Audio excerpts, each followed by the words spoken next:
Hello, good evening, good afternoon, depending from where you're watching from. You're most welcome back to my channel. Most of my friends, the people around me, have been asking me, Michael, what do you think about the Kenyan protest? Since you also want to run for president of the Republic of Uganda, and you are also a young person for this generation, and when you see the young generation of Kenya, they're on the street demanding for the right and the freedom. So, what do you think, and what do you say about it? Now, that's a very good question. But allow me to come in a point of in Kenya perspective, not Uganda. I would like to say that the truth is Kenyans, they are lucky. They are lucky to have a president like William Ruto. You know, Ruto is one of the president of a kind that when you look at the way he see things, when you look at the way Ruto plan his work, I think whatever Ruto is doing is for the good and the development of the people of Kenya. But maybe they are not yet giving Ruto a lot of time to explain.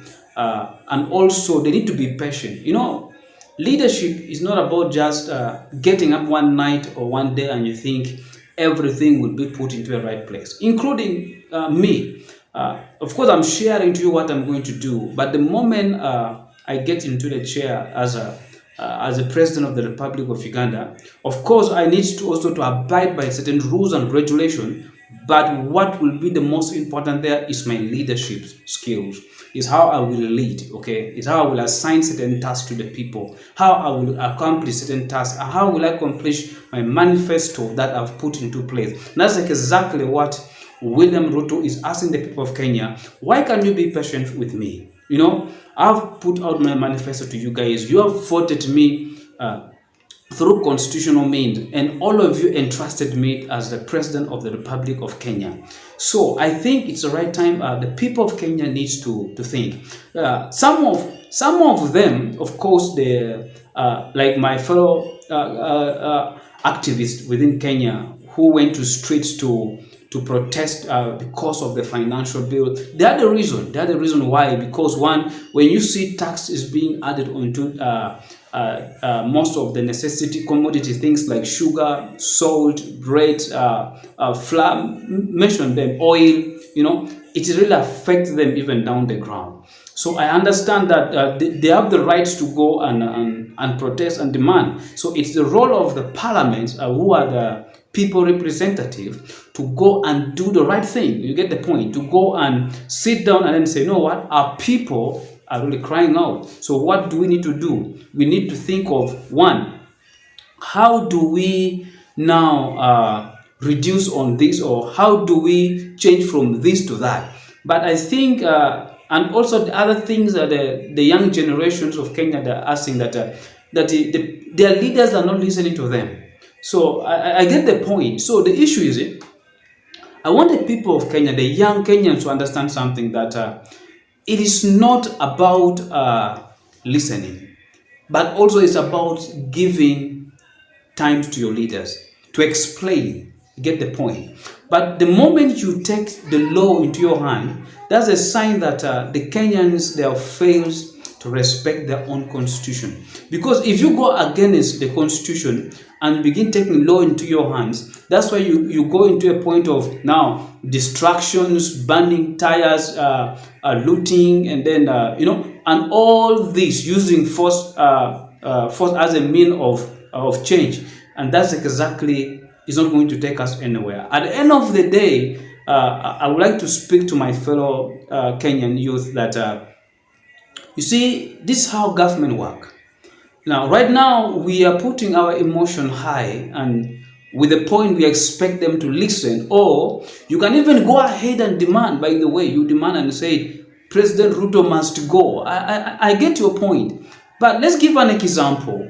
Even if Raila Odinga right now to become the president of Kenya, okay, assuming Ruto resign, you will find out that still at the end of the day, what you people have done, what you people you have caused, you have to pay for it. So it doesn't matter who you're changing. Doesn't matter who is coming in power. Now, this, to be honest with you people, my fellow Kenyans, doesn't matter who is coming in power, doesn't matter who is changing, what you have done and so far what you have caused, it will be paid, either through directly or indirectly or through tax. So at the end of the day, you guys are going to pay for it. Now, most people who are arrested, those who are innocent shall be released, but those who are not innocent, they will face the law.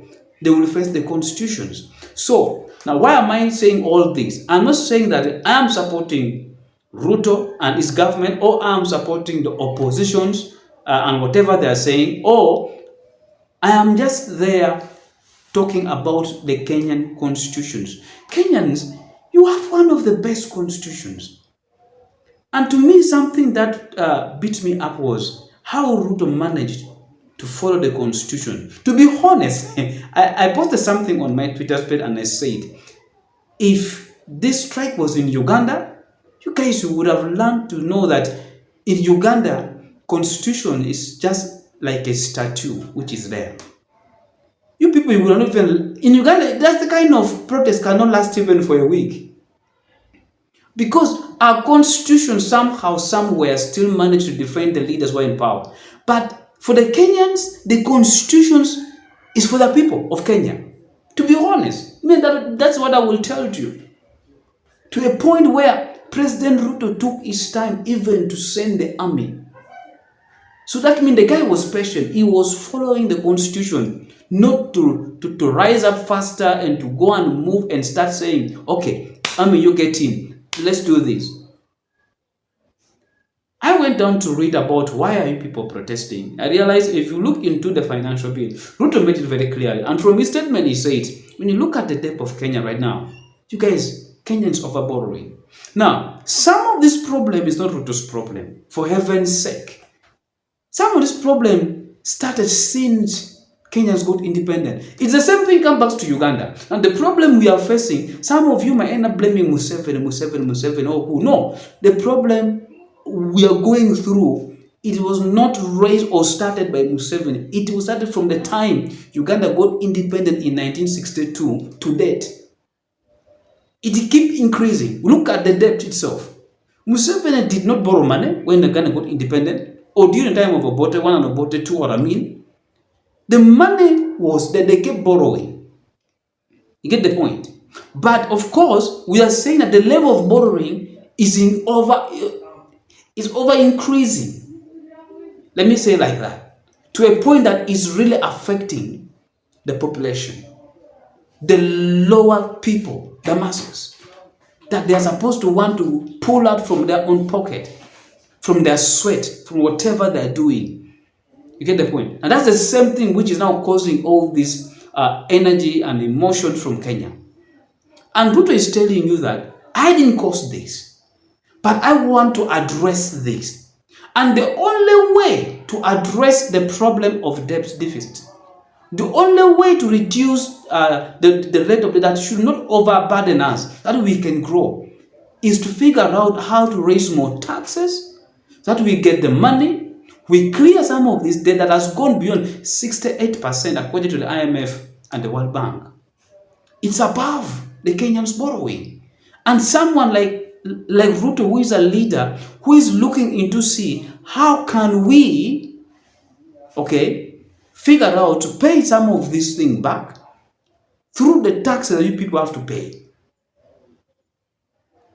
Then the question would have been, yes, if you guys were already asking, then you would have raised your voice through your leaders. Have you guys ever thought of sitting down, creating paperwork, and using that kind of mean, go to the parliament and say, you know what, guys, this is our voice. If you people don't listen, then we will go through the street. But you people, sometimes you go straight to a protest. Of course, you start peacefully, and at the end of the day, there are certain category of people who will always make it violent.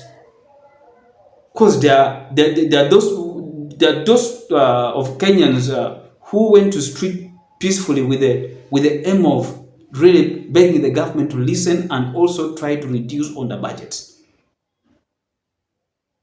And that is also what all of us we are looking at, but not to a point where you people to attack your own parliament, put it on fire, burn things, start looting, destroy it. For heaven's sake, people, you're going to pay for that. Forget about which government is coming, either Ruto government or Odinga government. You people, you're going to pay for those losses. At the end of the day, the burden goes back to the same. You people, you're saying my mother can't afford buying food. But then, at the end of the day, she might even now fail to eat food. So anyway, that is how, for me, I will summarize. So as a young leader, as a young generation in this era that we are living, I urge the democratic young youth of Kenya who believe in peaceful protest, please come up very fast and speak against the violence and the other people who have come in to destroy the image of Kenya democracy. Now that is completely wrong, and I'm happy people have the best president who is willing to learn, okay, to listen to you people. But some people think that he doesn't want to listen. This is the first of a kind of a president I see that call the media house and sit with them. And I've been watching almost every interview that the media house have with William Ruto, and they asked him one of the most toughest questions that really the people are going through. To be honest, there's a certain type of question you can ask a president. I'm telling you. But this is a point where President Ruto is allowing these people to speak their mind out exactly on the pain that is going through the people of Kenya. So, I think it's the right time, Kenyans, you people, to think, to make that choice. It's better. It's not too late. You inspire us in terms of democracy. Because we feel like we need to get there. But what some of people did recently, that image really wasn't good. But we are still proud of that energy that you guys took it in peacefully until some few Kenyans who may not believe in the constitution came and turned into something else. So I pray that you people listen to your president, William Ruto. I also watched the comment and the speech of Patrick Lumumba.